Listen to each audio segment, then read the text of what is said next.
So I did some sprinkler work today, lowering a couple heads and stuff. Let me show you what I'm working with.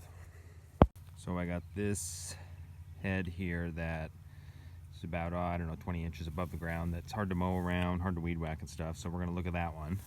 And then I got these two over here that are pretty high. I'm gonna see what I can do, get them down a little bit so they're not so obnoxious. So I got this one here that's like 4 feet. Just kind of obnoxious and doesn't have the right rotator on it for what I need it for. But then this one over here, I'm gonna lower that one down to get it concealed so it's just not sticking up in the yard. So let me get them dug up and see what we're working with.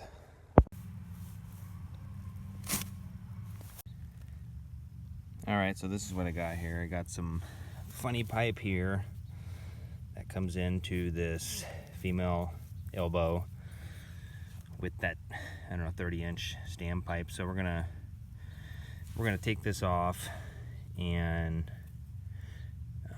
put a different elbow on here that will just screw right into the bottom of the Rainbird 1800. So let me get that going. So this is the fitting I screwed in right here. It's just a threaded elbow, got a little Teflon tape on there. And we're gonna put this. This is a Rainbird 1800 and it's has the pressure set at 45 and that's an MP rotator head. So we're gonna put this on this way.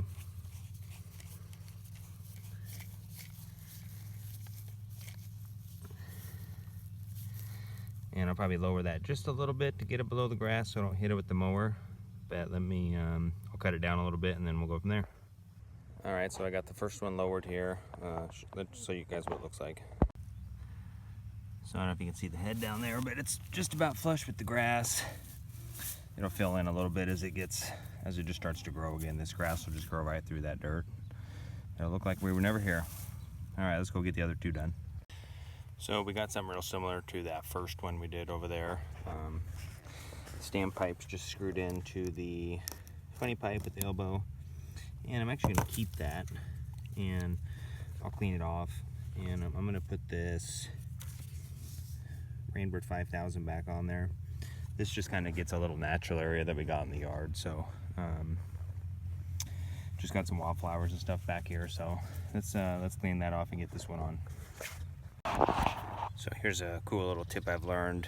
If you don't got a lot of room to get a full roll of tape in there, you can wrap it around a Sharpie. This is just normal Teflon. And then, let me see if I can set the phone up here.